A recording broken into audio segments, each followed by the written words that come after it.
നമസ്കാരം, ഞാൻ തസ്ലീന. പല പാരൻസും വളരെ സന്തോഷത്തോടുകൂടെ അഭിമാനത്തോടുകൂടെ പറയുന്നത് കേട്ടിട്ടുണ്ട്. എൻ്റെ മോന് അല്ലെങ്കിൽ മോള് വളരെ അനുസരണയുള്ള കുട്ടിയാണ്. ഞങ്ങൾ പറഞ്ഞാൽ എല്ലാം കേൾക്കും. അവൾക്ക് അല്ലെങ്കിൽ അവന് പ്രത്യേകിച്ചൊരു ഇഷ്ടങ്ങളോ താല്പര്യങ്ങളോ അഭിപ്രായങ്ങളോ ഒന്നുമില്ല എന്നുള്ളത്. പക്ഷേ ഇത് വലിയൊരു ക്രെഡിറ്റ് ആയിട്ട് പറയേണ്ട ഒന്നാണോ എന്നാണ് ശരിക്കും നമ്മൾ ചിന്തിക്കേണ്ടത്.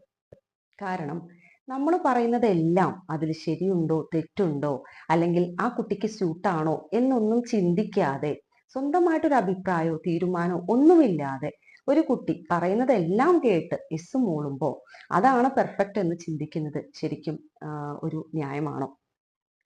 ഇങ്ങനെ നമ്മൾ നർച്ചർ ചെയ്തെടുക്കുന്ന കുട്ടി എല്ലാവരെയും പ്ലീസ് ചെയ്തുകൊണ്ട് അച്ഛൻ വിഷമിക്കരുത് അല്ലെങ്കിൽ അമ്മ വിഷമിക്കരുത് എന്നൊക്കെ പറഞ്ഞുകൊണ്ട് നമ്മൾ പറയുന്ന എല്ലാ കാര്യങ്ങളും കേട്ടുകൊണ്ട് അവർ വളരുമ്പോൾ ഭാവിയിൽ അവർക്ക് എന്തെങ്കിലും ഒരു ഇഷ്യൂ വരുന്ന സമയത്തും അല്ലെങ്കിൽ ഭാവിയിൽ അവർ കല്യാണമൊക്കെ കഴിച്ചു പോകുന്നു എന്നുണ്ടെങ്കിൽ അല്ലെങ്കിൽ അവർ ജോലിക്ക് പോകുന്നു എന്നുണ്ടെങ്കിൽ അവരുടെ സീനിയേഴ്സ് ആയാലും അല്ലെങ്കിൽ അവരുടെ പാർട്ട്നേഴ്സ് ആയാലും അവർ പറയുന്നതും എന്തായാലും അനുസരിക്കാൻ മാത്രമേ അവർക്ക് കഴിയുള്ളൂ.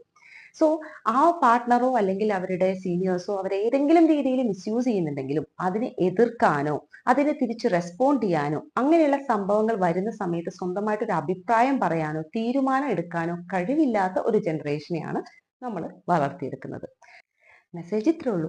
നമ്മുടെ മക്കളെ നമ്മൾ തീർച്ചയായിട്ടും അനുസരണയുള്ളവരാക്കിയിട്ട് വളർത്തിയെടുക്കണം എന്നുള്ളത് സത്യം തന്നെയാണ്. പക്ഷെ അതോടൊപ്പം തന്നെ അവർക്ക് സ്വന്തമായിട്ട് അഭിപ്രായം ഉണ്ടാക്കണം.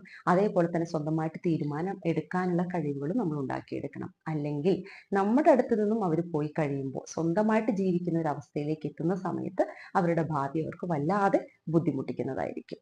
സോ അതിന് നമ്മൾ പാരന്റ്സ് ചെയ്യേണ്ടത് ഇത്ര മാത്രമേ ഉള്ളൂ. നമുക്കറിയാം ചെറുപ്പത്തിലെ കുട്ടികൾ ഒരു 5 വയസ്സൊക്കെ ആകുമ്പോഴേക്കും എല്ലാ കാര്യങ്ങളിലും ഡൗട്ട് ചോദിക്കാനും അല്ലെങ്കിൽ എല്ലാത്തിനും ക്വസ്റ്റ്യൻ ചോദിച്ചു തുടങ്ങും. അതെന്താണ്, ഇതെന്താണ്, അതെന്തുകൊണ്ടാണ് അങ്ങനെ എന്നൊക്കെ ചോദിച്ച് നമ്മളെ ശല്യം ചെയ്തു തുടങ്ങും. വളരെ സില്ലി ആയിട്ടുള്ള ക്വസ്റ്റ്യൻസ് ചോദിച്ചു തുടങ്ങും.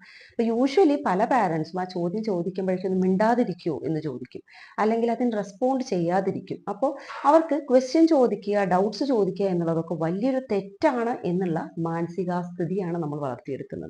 അതായത് ഞാനൊരു ക്വസ്റ്റ്യൻ ചോദിക്കുന്നത് അമ്മയെ അല്ലെങ്കിൽ അച്ഛനെ ഡിസ്റ്റർബ് ചെയ്യുന്നതാണ്, അങ്ങനെ ക്വസ്റ്റ്യൻ ചോദിക്കാൻ പാടില്ല എന്നുള്ള രീതിയിലൊക്കെയാണ് കുട്ടികൾ മനസ്സിലാക്കിയെടുക്കുന്നത്. സോ അതിന് പകരം ആവശ്യമുള്ള സമയത്ത് അവർ ക്വസ്റ്റ്യൻ ചോദിക്കുന്ന സമയത്ത് എത്ര സില്ലി ആണെങ്കിലും അതിന് വളരെ നന്നായിട്ട് മറുപടി കൊടുക്കുക. ഇത്തരം ക്വസ്റ്റ്യനിങ് ചെയ്യാനുള്ള അവരുടെ മെന്റാലിറ്റിയെ നമ്മൾ വളർത്തിയെടുക്കുക. കാരണം ഭാവിയിൽ അവർക്ക് ഏതെങ്കിലും തരത്തിലുള്ള നെഗറ്റീവ് ആയിട്ടുള്ള ഒരു അനുഭവം വരുന്ന സമയത്ത് അതിനെ ക്വസ്റ്റ്യൻ ചെയ്യാനും അതിന് റെസ്പോണ്ട് ചെയ്യാനും നമ്മൾ അവരെ വളർത്തിയെടുക്കേണ്ടത് അത്യാവശ്യമാണ്.